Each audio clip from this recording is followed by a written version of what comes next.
Hey everybody, welcome back to the Quest for the Bestest. It's that podcast from the Backlog Boys, where we are trying to figure out the very best Picture winner of all time. And last week we had a very interesting film. We talked about Gandhi by Richard Attenborough from 1982, a long movie, longer than the one that we're talking about this week, by about an hour. And by a lot. And we had a lot of interesting stuff to say about it, about the man Gandhi, about the movie Gandhi. And we didn't talk about like the nature of nonviolence or anything like that about what I wrote the description about. So, it doesn't really matter. Hopefully we continue on the peacemaking road, the path to peace in this episode, where we will be talking about A Beautiful Mind, directed by Ron Howard from the year of my birth, 2001. So this movie is the same age as I am. And I think without any further ado, should we get a plot synopsis and then jump in, figure out what is this movie about and what do we like about it and dislike about it? Should we do that? Yes. I think we should do that. Sounds like a pretty good plan. We should format our podcast around those. That sounds like that's a great idea, Tucker. I'm so glad you have a beautiful mind for thinking of that, Tucker. Thank you. Who's I want to who's take the the real plot unbeautiful synopsis. mind? Abram, do the plot synopsis. Because I haven't done it in a while. So this comes from not Rogue One, Han Solo, a Star Wars story director, Ron Howard, which is my point of reference for Mr. Ronald Howard. And so this film, very different. This is in fact a pseudo biopic, and doing some research, it's not exactly accurate to the life of one John Nash. No. However, it is a depiction of the life of Mr. John Nash, who is a Nobel Prize winning economist. And in this story, we see him arrive at Princeton, formulate his theories, and then maybe be part of a United States plot during the Cold War to foil a Soviet nuclear attack. Until we find out that that's all fake, because John Nash is suffering from severe schizophrenia in the film. On a dime, flips to being the sort of study about his mental health and the tolls that puts on him personally and on his family, with one Jennifer Connelly, his wife Alicia. And it's kind of just about the ways that his life unfolds as he's battling with this invisible disease and these invisible people in his life when he learns Communism, where he learns that he has no affiliation with the government. This invisible enemy that he's fighting, being the Red Spectre. A specter is haunting Russell Crowe's mind. That's a horrible joke to make. But very good plot synopsis, Abram. Thank you for that. And anyone care to dive in first on the initial thoughts? Pull something out of their own mind, be it beautiful or not? Tanner? Abram's holding a breath. Tanner's holding up his hand. Where do we go first, boys? I think Tanner wants to speak. I liked A Beautiful Mind. I thought it was a good movie. I think it does an interesting thing to shake up the biopic format. That it doesn't exactly evolve out of typical Oscar drama fare after that. But that one interesting thing is enough to set it above some of the other ones on our list thus far. Maybe even the one that we did last week. But yeah, I think Russell Crowe was good. I thought Jennifer Connelly was good. It was a very orange movie in terms of color grading and stuff like that. But yeah, I think it was good. I'm interested to talk about it and to delve into some of my other likes and dislikes. But I want to know what you guys thought. Okay. Tucker? Abram's doing his little inhale thing before he wants to speak, so we're gonna let him go. Okay, Abram. I thought this movie was great. I think it was what a lot of Oscar biopics... I thought it wasn't what a lot of Oscar biopics are, which is boring. I thought this movie was very entertaining. I think this is a very watchable and fun film. I think that it's also a very clever film. And as a result, I think that it really... It feels similar to me to Argo, where... How deep is the narrative really? How accurate is the narrative really? Those are questions we can discuss, but the experience of watching A Beautiful Mind is really excellent. I found it to be a harrowing and inventive movie, and certainly one of, I think, my favorite films we've watched for Quest for the Bestest, easily. Yep. I'm on the exact same page there. Watching this and talking about biopics, we get so many of those for Best Picture. This is what those biopics should be. This is what they aspire to be, in my opinion, which is taking reality and making it inventive for film, using the medium of filmmaking to accentuate storytelling in really interesting ways. It's so visually creative. I think the performances are fantastic, and it's such a fascinating idea for a story, based in reality or not, as it is. A guy who's way smarter than any of us could even possibly dream of being. I'm sorry to knock you guys down a peg. I could figure that stuff out, to be fair. But who is battling in his own mind a scare that is treating him in different ways and treating the people in his life in different ways, and then flipping the movie, as you said, on a dime to the unpacking of that and how it impacts relationships and how he has to deal with coming to terms with his own mind, I think is endlessly fascinating. This movie just feels so focused. It's such a consistent tone throughout, and it's exactly what it's going for. And as you said, Abram, this is one of my favorite movies we've watched. It's not like top 3, but it's no. Oh my God, it's up there. Considering we're at number 46 now, we're getting up there in numbers. This is certainly in the upper echelon. Okay, well, I didn't like this movie very much at all. I'm just going to say it. I did not think it was very interesting. It was entertaining enough nice. To watch the whole thing, and I'm glad it was the length it was. But it was drivelous to me, and while the filmmaking stuff drivelous is That's a great word. Was somewhat inventive. Drivelous. It was. There's only one special thing about this film, and it's a thing that I think films have done and other times. Now, I'm not sure if this is like the first or not. So, but it didn't grab me very much at all. Fair. Okay, well, that provides for an interesting conversation here. Well, yeah, I think we should go right there. Of the truth. Yeah, I think it's because Timo, we were doing a little bit of bush beating in the opening statements, as we always do. What's the one thing? What was that one hook for you that you think other films have done better? So what I was referring to was the would be the showing of of John Nash's fictional or his made up characters in the real life of the film. And showing them in conversation. And while that's an interesting technique that works a lot through the beginning of the film, I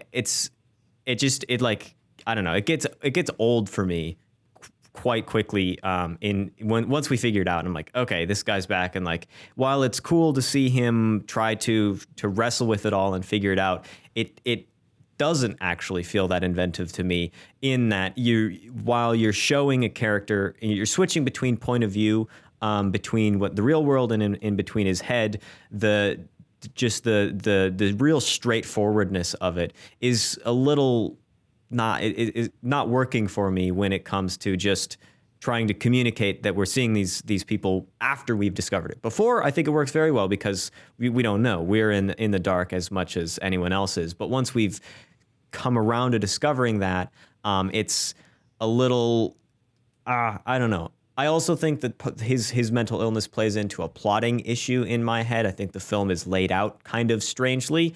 The way that we delve so much into especially the scare and the conspiracy that Nash is experiencing, and then we quickly divert into the hospital, and then we just like rummage along the last 50 years of his life quite quickly towards the end. I found my third act lackluster, if just to be frank about it.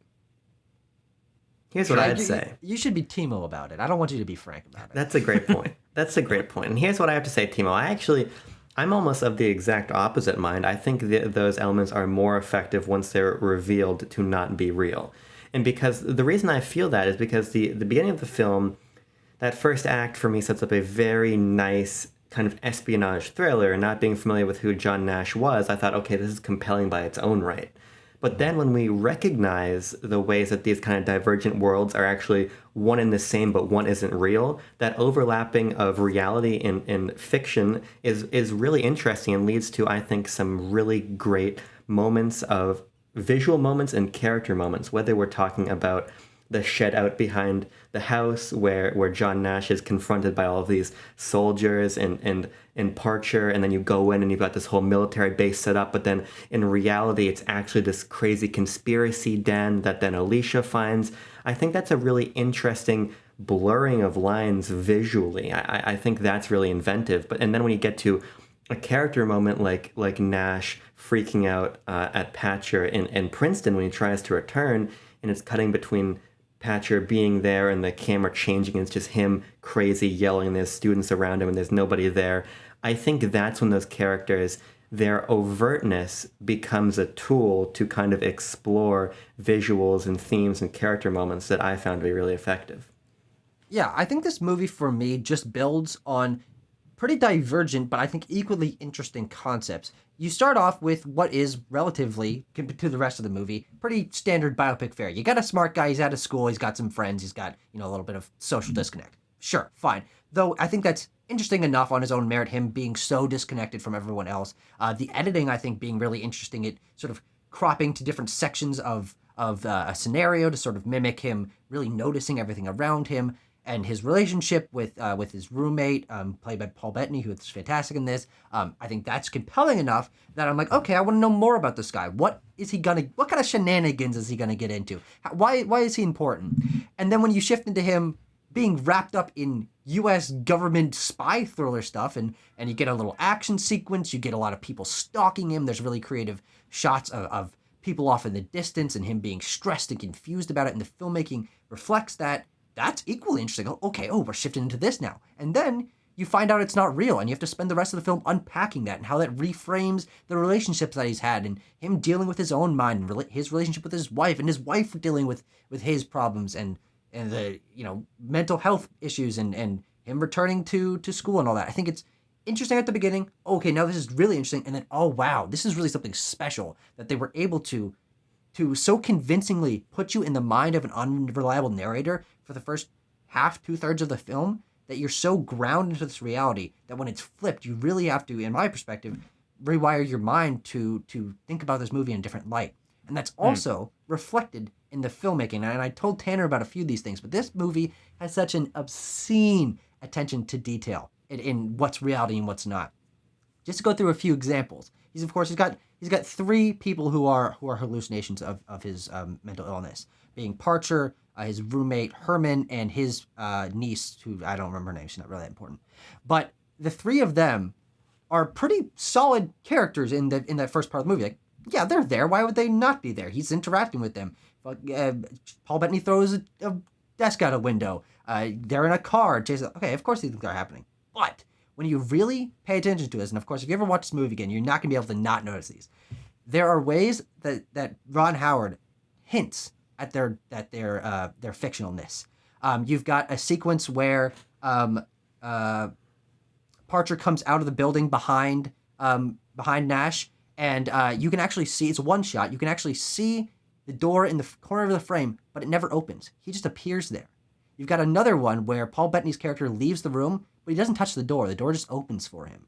But you don't notice that if you're not paying attention. You've also got, finally, you've got one of the little girl running around playing around some pigeons. The pigeons don't go anywhere. They don't notice because she's not real. And it's those sort of attention to detail filmmaking moments that make this movie so special. It's so grounded in reality, but when you're really paying attention to it, holy shit, they thought this through. Sure. I mean, yeah, I think it is just a thing of like, does the film make you pay attention to it? Do I find myself wanting to return to this? No, I don't. I think the film really has one trick up its sleeve for audiences that saw this back in the year 2000 or 2001.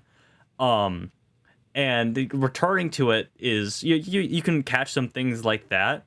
But I think it pales in comparison to other films who have done it better. Granted, this film that I'm going to use as an example has 20 years on this, but something like The Father, which we talked about, maybe a card in the corner, maybe not, I don't know. But Abram rubs his mouth indignantly. Yes, of course. I might actually bring this up, yes. Okay.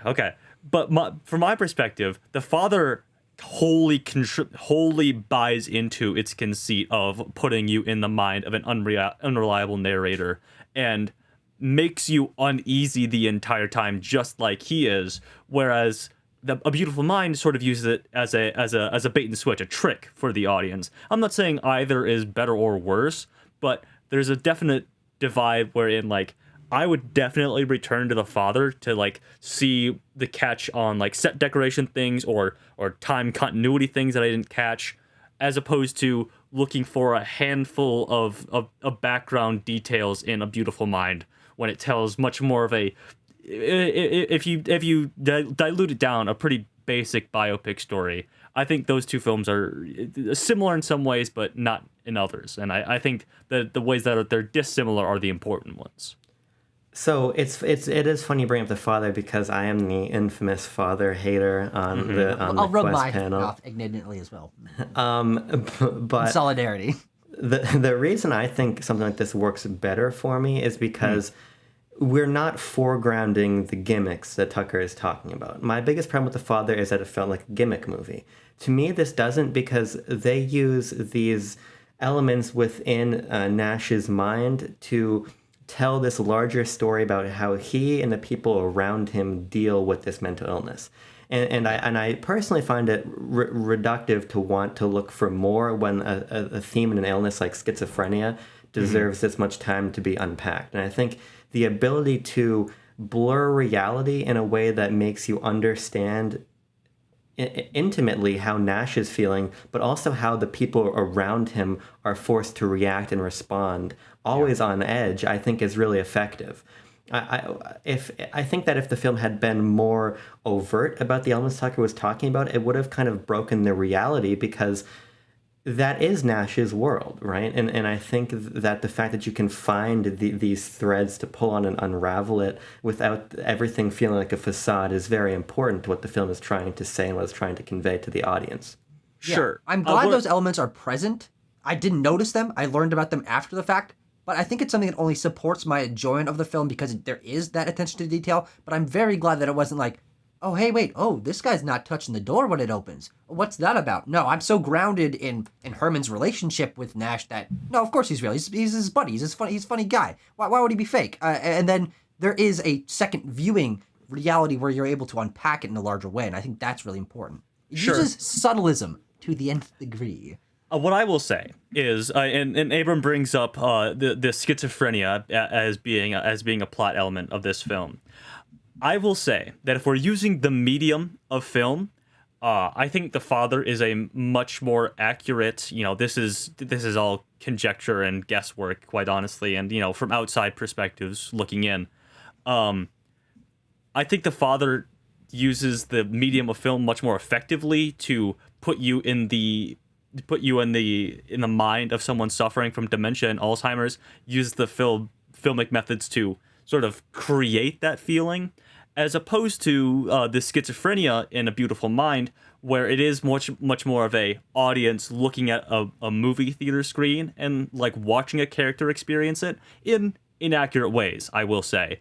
I was curious about the portrayal of schizophrenia in this film, so I looked into it. There's an hour-long video by a woman who has schizophrenia and consults others on the internet on how to live with the disorder. And she said that some of the aspects of this film were accurate, like some of the smaller things that John does, like splaying out documents and looking for narratives that may or may not be there. But some of the more grandiose and more important things to the story aren't exactly accurate, like how John creates an entire building full of super secret government spies and scientists and stuff. That's just not how schizophrenia works. You don't construct entirely new realities. If we're looking at John Nash's actual experiences as a John Nash biopic, John Nash actually never had visual hallucinations. He said that all of his hallucinations were audible instead of visual. And a trivia piece. Apparently, in private, John Nash told somebody who then told the press that he liked the movie, but it wasn't him. To quote exactly, it wasn't me. Yeah, well, I think that in movie land, that while if you're going to strive for accuracy in a film, it is still a film, and you have to work around stuff to make story work, and that's kind of a case with everything. I found that the way that the film communicates a lot of its information is in a stereotypically filmic manner, and in some of the more revelatory scenes, when we find out he has schizophrenia, we are told that while we have been shown it the entire film, the film doesn't know how to figure out a way to like when it's not subtle at all when it comes around to saying it. Now you probably have to be quite blunt at this point in a film to get the point across that he's severely mentally ill. But none of the big like revelations in the film come through like an audience like me going like, oh, it's always like a character will say a line to another character and then I'll be like, oh yeah, okay, I've been told that this is as such. He has schizophrenia. These characters aren't real. It's we were never hinted at any of that through the filmmaking in a way that's noticeable. Like you said, Tucker, those are good points about the details in the background, but do details matter if you don't notice them? I didn't notice any of them, and I'm sure I would on a second viewing, but I'm not super enticed to view it a second time. Can I go? Yeah, go for it. Okay. Yes. The one thing I would say about that is I think what this film does with its subtleism and it's a weird line to walk is what you're saying of, yeah, there's the subtle things, but you wish it had been slightly more overt so you could make the realizations without being explicitly told to you. But I would say why this film works for me at least, and I think Abram's sort of on the same page, is that you are so grounded in his reality for the first half that there's no question that it's reality. And it's only when someone arrests him and puts him in a mental asylum that reality is finally broken. And of course, that's very obvious. But what this film is working towards, as Abram mentioned earlier, is the unpacking of how this mental illness impacts the lives around him. People were his wife was told by a doctor that your husband, who has been kind of on edge for the last few months, has schizophrenia. She was told that. Of course she was told that in reality. And they're showing that through the film of how she experienced that. So I don't know, it's a weird line to walk, but I do think that from my perspective, the film does it really well and makes it pretty jarring to have that entire reality uprooted. And I think that's why it's such a compelling twist and why I find both halves equally interesting. If I was feeling myself reaching for those questions in the first half, I would have felt like, okay, yeah, we're speeding towards a twist and just waiting for the twist to happen. But I was rooted in the story. The twist happened. I'm like, okay, got to reframe this. Now spend the rest of the movie unpacking it, and I find both halves to be very balanced and equally interesting. Yeah, I agree. I don't agree with the notion that all film, extracting meaning from film or really any art has to be about discovery. I don't think you need to work towards a realization for that realization to be effective. I think that the ways that you track alongside Nash and believing all this to be reality and then immediately not believing it to be reality anymore is a very effective and emotionally resonant turn in the movie. And even though it's not one that is telegraphed through subtlety, as Timo was saying, I think it is one that follows along with all of the characters in the narrative, the ways that they are suddenly thrust with this realization also. Mm-hmm. And for me, I find that to be effective. I don't think that we always need films to try to leave us breadcrumbs towards a realization for us to feel fulfilled and active as audience members. An interesting point there, Abram. Tanner, you were going to say Yes. something?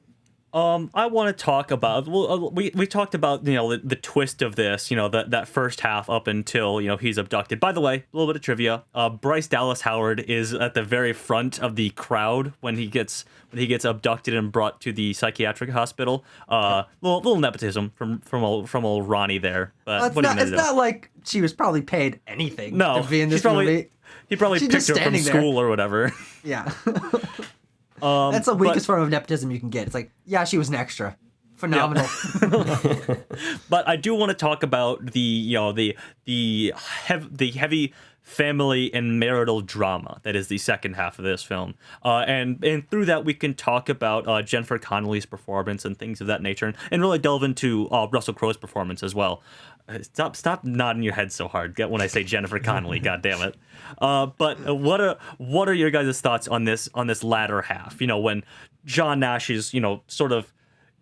Actually, I want to give my thoughts first. Forget all you guys. I want to give my thoughts first.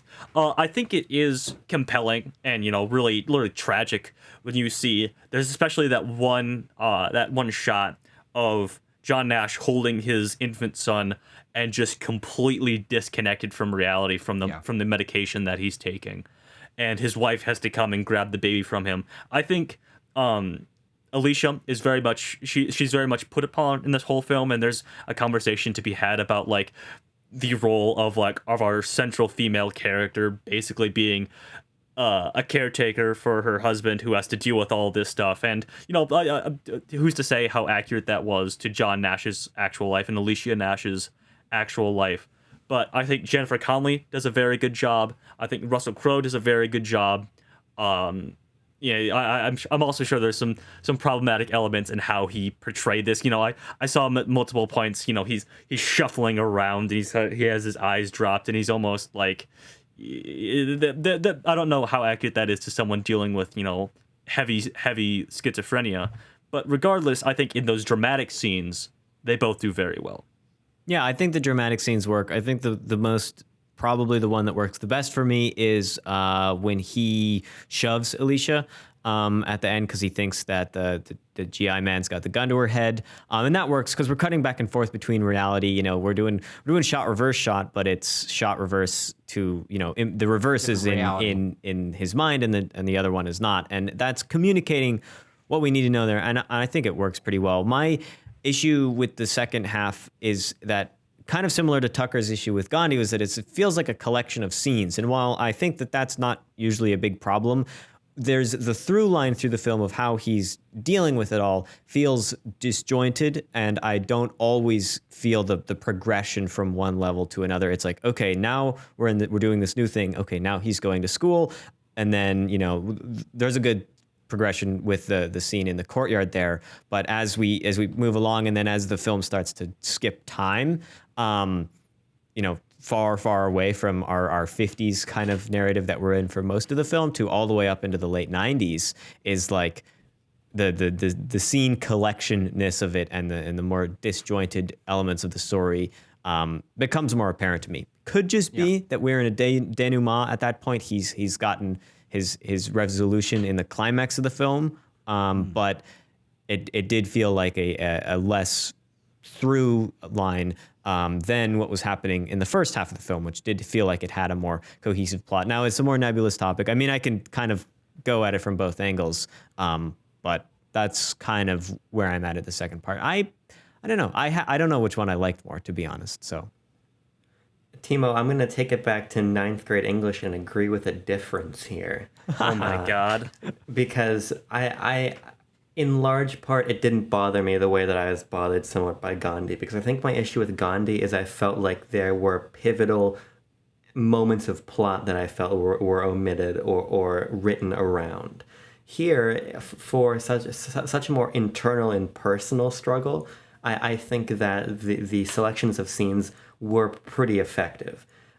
Where I started to become lost a little bit, like you said, is when we really jump ahead at the very end of the film, when it felt like there was an obligation to cover his Nobel Prize win, which I don't think is necessarily a problem, because we do get, I think, the nice ratcheting up of him just being at home, unable to work. His friend comes to visit, and his work is just complete nonsense, to getting off the meds, to having that scene of high tension where when Alicia realizes, oh shit, he's not actually taking the meds. Right? I think that all works pretty well going through Princeton. But when you start to introduce things like his son is grown up and he's here regularly, right? Then we start to become a little bit too encumbered, I think, with different elements. I think we could have tightened it a little bit. And what you could have done, honestly, is like fade to end the film, and it comes up on, like he's winning the award. It could have just been a disjointed final scene of him accepting the award and being like, after all of this progress, John Nash got his Nobel. Because ultimately, the quest for the Nobel is important to the film. His sort of delusions Not as important of as grandeur. the quest for Bestest, though. No, absolutely correct. I think Nothing's more important. After we get done with this. this series, I think we should all go on the quest for the Nobel. Yes, So you can get it the fastest. All right, new competition, boys. See who can win a Nobel Prize first. All right, you get a high five if you get the Nobel Prize. Yeah, wait. Hopefully, we get some kind of money too. That would also be helpful. No, The but shiny coin. I definitely agree with you, Timo, in a small part. I do think that for me, the first half of the third act, as Abram was saying, with him dealing with the repercussions of the mental hospital and his drugs and all of that, is really compelling and does continue the momentum. But it loses steam in that last 20 minutes as you're jumping around and you're showing different scenes of him on campus, and he's already sort of dealt with his mental disease.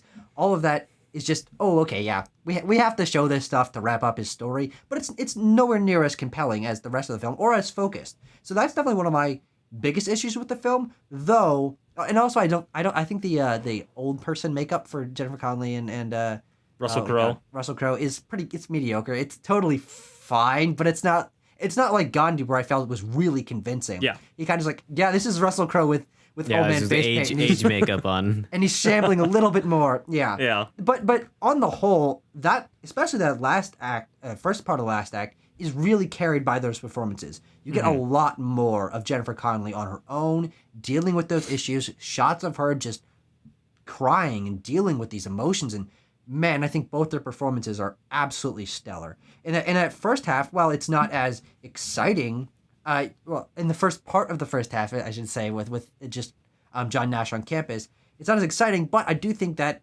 in certain aspects, Russell Crowe's performance is giving some time to shine. You get a lot of really much slower moments of him just standing there, like his, wringing his hands a little bit, his eyes darting around the environment. He really does fall into that role. He's got a really recognizable way of speaking. He's got a different movement pattern. Like, all of these things sort of contribute to the believability of this character. And then when Alicia's introduced, you can see him sort of change a bit, and he of course becomes more involved with his governmental conspiracy and all of that. And the one thing I was really worried about was that their relationship wouldn't be believable. Okay, yeah, it's the smart math teacher and his hot student. Oh joy, we're gonna see this, but they share some really touching moments together. Their relationship builds in a believable way, and by the end, I'm fully invested in both of them and the sanctity of their marriage and her helping him along.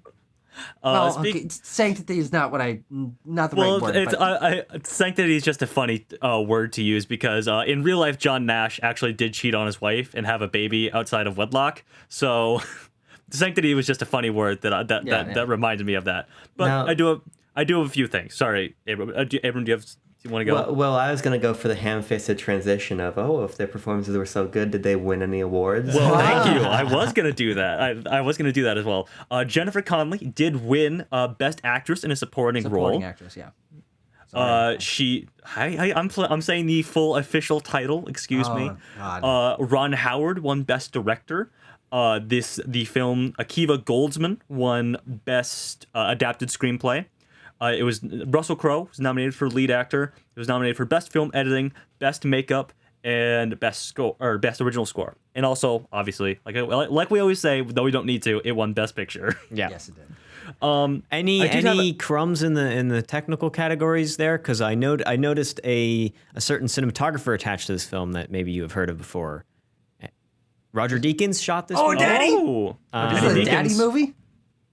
And so, yeah, it was kind of interesting seeing that in the credits. I was like, oh, Roger Deakins shot this movie. Because at times, the cinematography is very flashy. It's very, showy-offy and moving around a lot, which, is, I think it works. And there are elements of the time that this film was made. There's some, nice, exposure flashes, which is a very late 90s, early 2000s filmmaking technique that is just out of fashion now. It was Crash. It was just a thing, yeah. Like Crash, like The Lord of the Rings, they all come from this same time period. Cloth. I like the cinematography enough. I wasn't particularly drawn to it outside of the moments of flashiness. It's obviously that this is in Deakins' earlier career. I mean, he has a super long career, so it's kind of hard to say that he had an early career. But well, speaking of Lord of the Rings, I think Timo, you can drop the act of having actual issues with this outside of it beating Fellowship of the Ring for Best Picture that year. No, I'm okay with Fellowship not winning because it's there's that whole deal with Return of the King. It feels very good for Return of the King to win. Sure, It's the last movie. Yeah. I did have other thing. I do have another thing to say. It's about the themes of this film because we talked about how in the latter half, the last 30 minutes or whatever, this film feel like a rush job of going through the last 25 years of his life leading up to the Nobel Prize.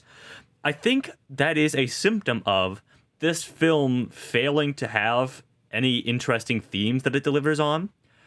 The theme that it lands on after toying with a number of them, is love conquers all, which is a very like feel good best picture Winnie theme for a movie. And once you get to the resolution of him and his wife do love each other, they overcome this, then that thematic narrative is done, and you have 30 minutes left of the film to fill up. I think what would have been interesting is if it went for something more complex, if it toys with the thing of like Russell Crowe having character development intertwined with his mathematical theories and like him understanding the world through this medium. That's the whole thrust of the character. But it abandons that because we never really understand what his contributions to mathematics were, to his game theory that revolutionized modern economics. We never learn about anything like that. So yeah, I think it fails on a thematic front to deliver anything interesting. If you look at the IMDb page, the tagline that it says is the only thing greater than the power of the mind is the courage of the heart, which seems to be that's thematic. That's a pretty generic ass a rejection of the Platonian theory of the mind, body, and the soul, if I might say. Shut your pie hole, kindly. Oh, sorry. Now I'm Dr. General theme usually in these videos. Oh, wow. A doctor and a military placement? Jeez. I mean, I don't like to brag, but yes. And so I agree with you in part, Tanner. Sure. I think, and from my opinion, I think your reading of the love theme is a little bit too reductive, because I think that the fact that you get that somewhat heavy-handed but I think well-written scene of Alicia with the baby and whatever the nicely coiffed gentleman who's like the underling to Nash is. Oh, the guy from Saving Private Ryan. Yes, that's yes. Soul. Yeah. Where she's talking about wanting to leave and then seeing her husband sometimes. I do think that it is a little bit more than like we just love each other so we can get through anything. I think there are more layers there introduced by the plot level mental health that complicate that. But I will say that you could have taken the idea of him having a problem with no solution and that being the thing that he does in math. You could have followed that further thematically. Yes. I think, like I said, yeah, because while there is the complications of the theme, the final answer that not John Nash can't find is just love each other and and issues will resolve themselves. Love conquers all, essentially. That I'm turning it into Abram Buna here. It's a bit too simple for my tastes. Tanner, you said something interesting about the math in the beginning. I do wish I would have. I understand that I have no ability to comprehend any of the math that real life John Nash did because I'm at a bare minimum like high school calculus. I can't do that anymore because I haven't done it in years. So it's like I'm not going to be able to understand it. But I wished to feel more in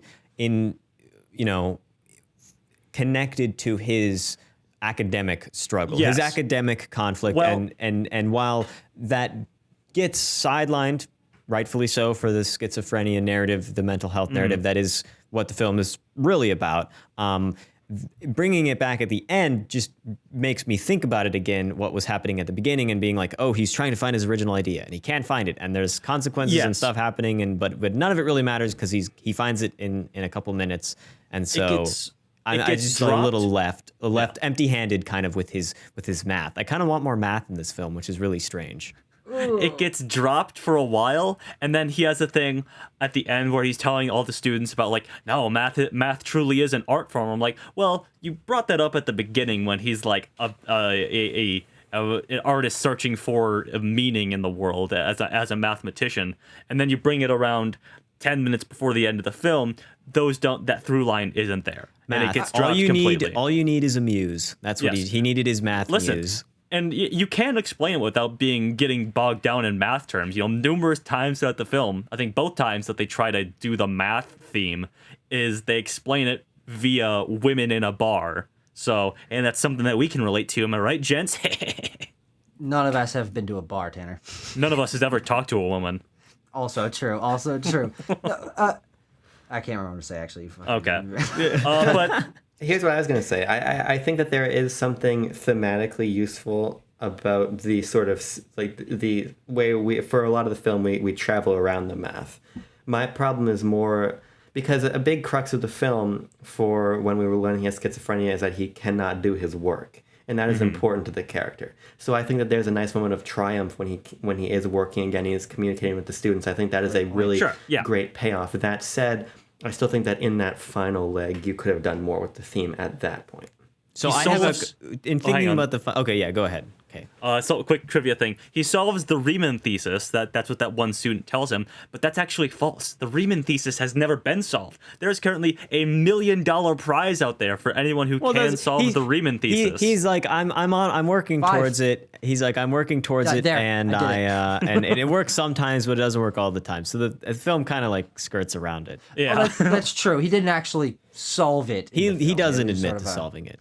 Yeah. Okay. Well, there you go. So my question for you, real quick here, just towards the end, is what is the climactic moment or scene of this film? Because I've been actually educate me on what you think it is, because I've been trying to figure it out. Combining thematic ideas, plot ideas. Where does the climax of this film lie? Does it have a climax? Is it a non?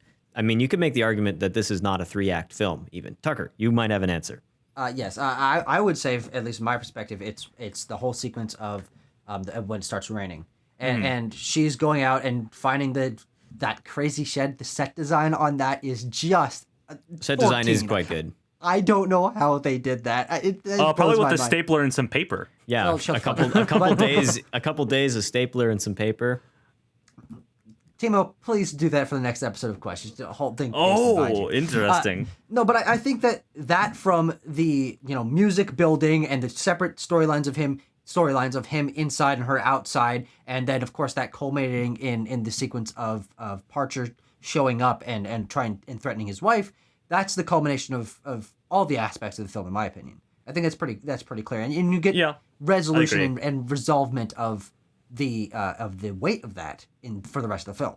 Mm-hmm. Yeah, I mean, it is the descending action. What Tucker and I were talking about, like his last schizophrenic episode is with Nasher on the college campus. Parcher. Parcher. He's Nash. What?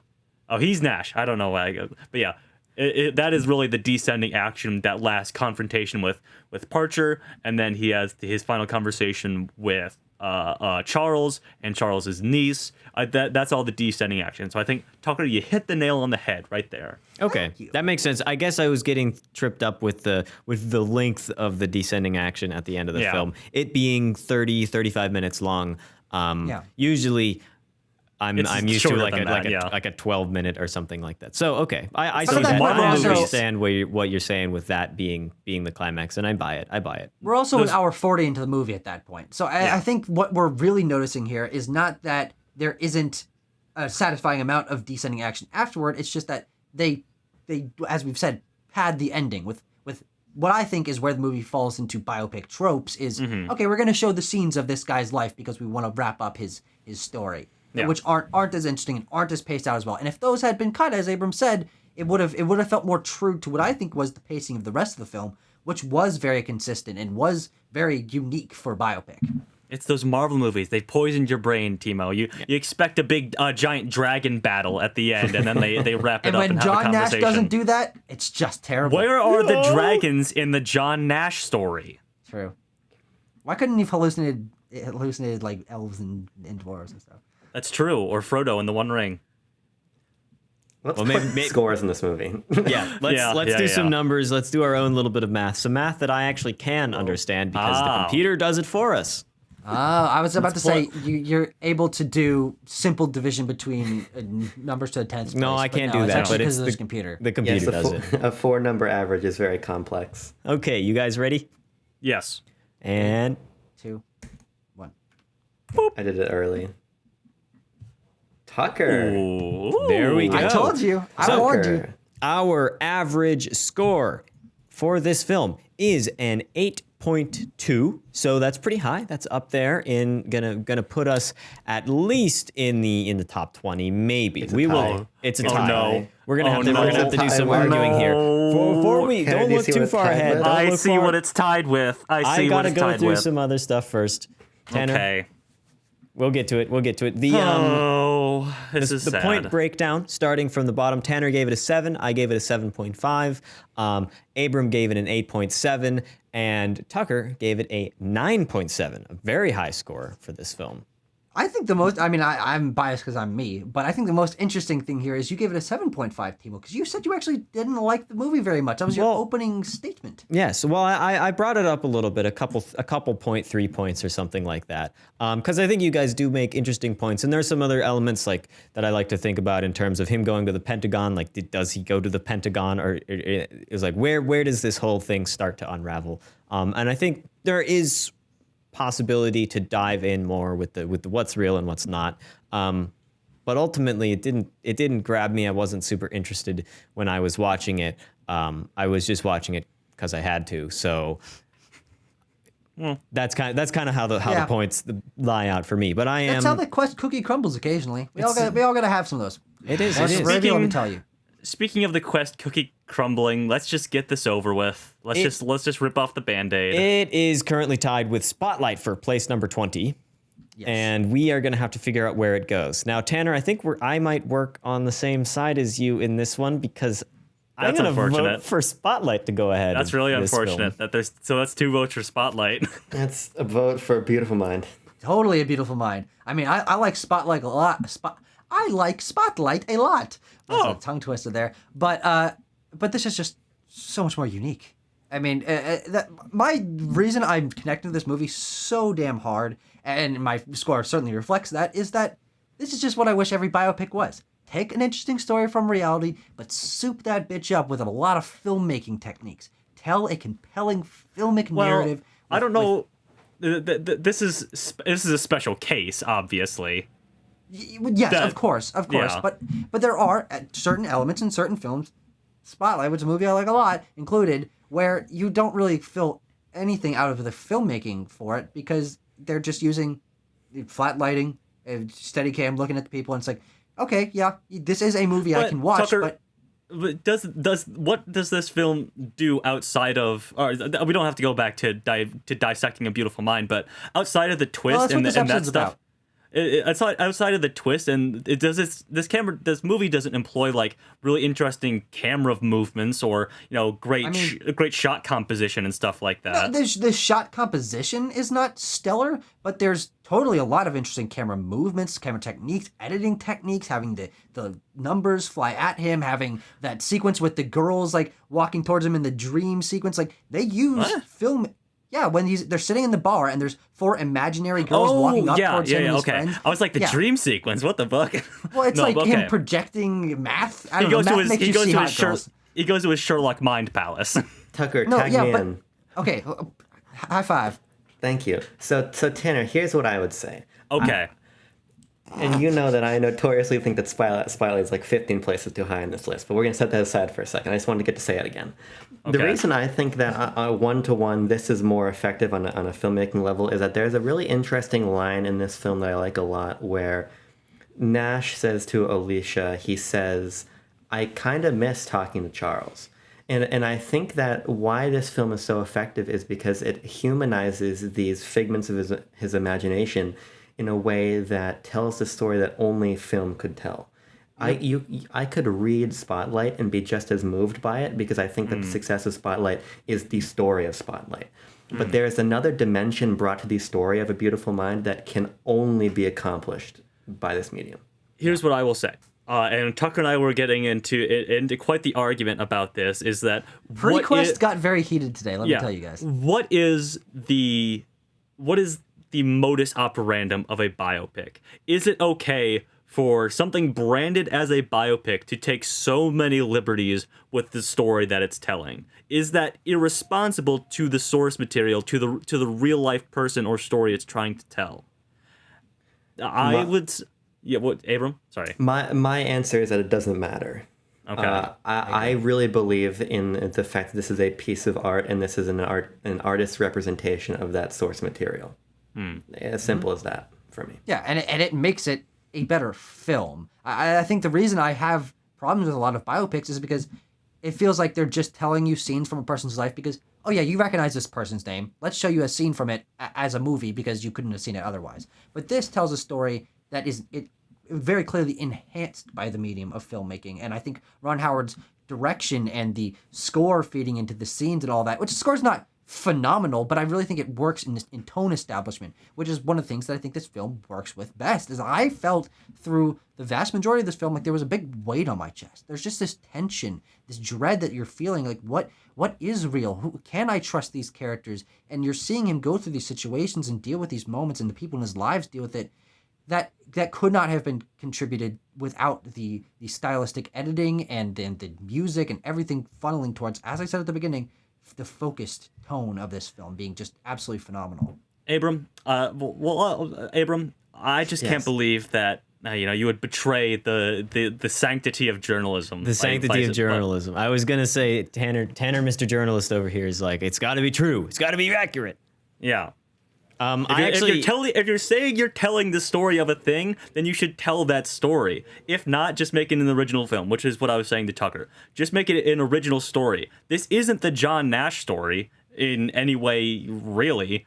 It is enhanced by the filmic methods and in the way that the film is made, but don't sell it as a John Nash biopic then, if you're not going to tell John Nash's story. I think my problem with that criticism is we're 20 years removed from the release of this film, and we're watching it because it's a Best Picture, not because it's the John Nash story. Like we have no connection to how this movie was sold. That doesn't factor into my experience with it in the slightest.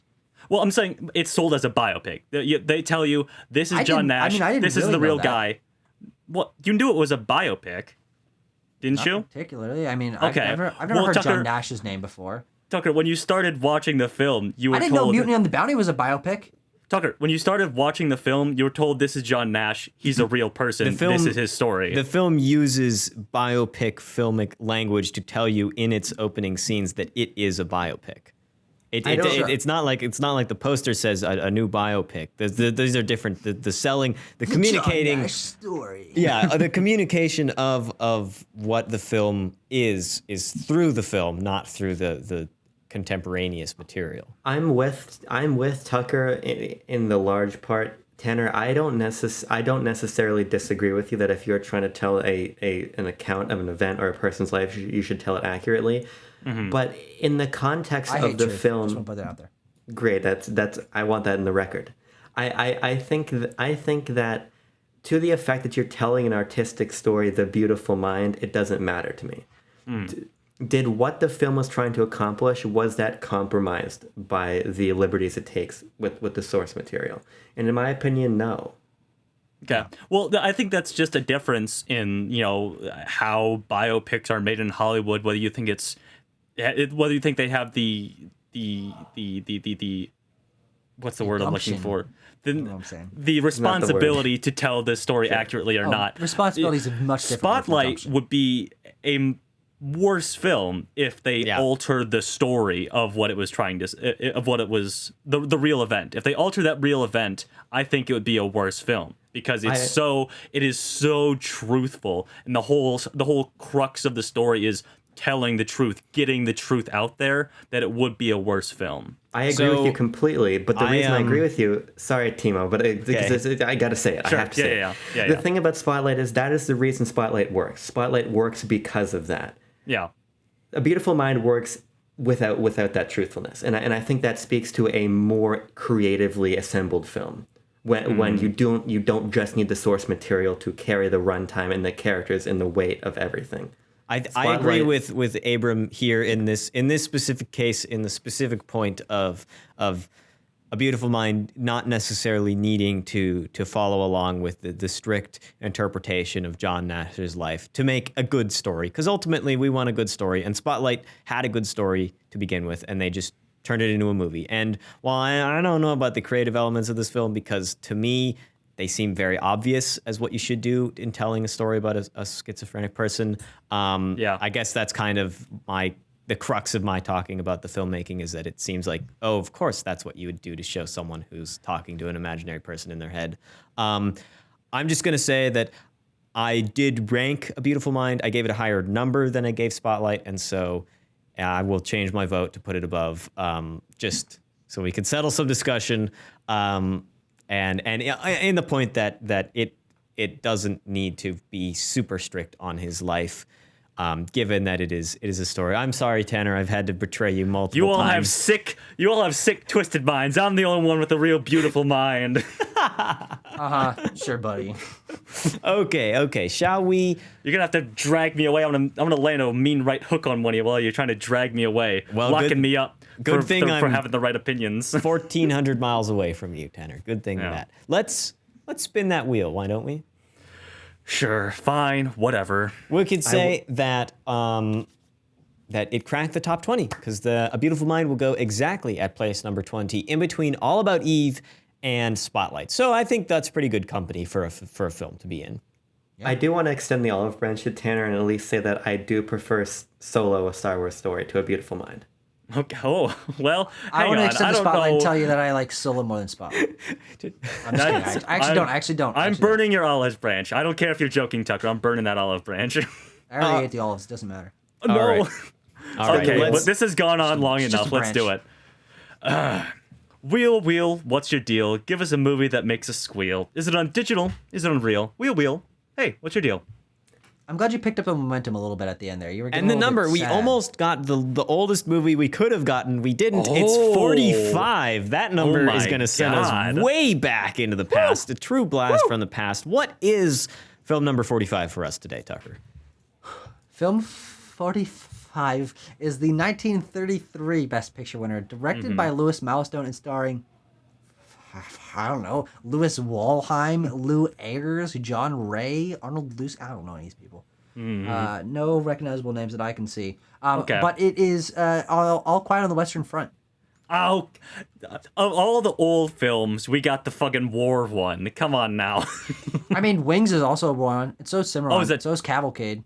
Oh, I didn't know that. So this is is Gone the with the Wind, technically. Oh, well. Well, we got the war film. Tucker, how Okay. long is All Quiet on the Western Front? All Quiet on the Western Front is 2.5 hours long.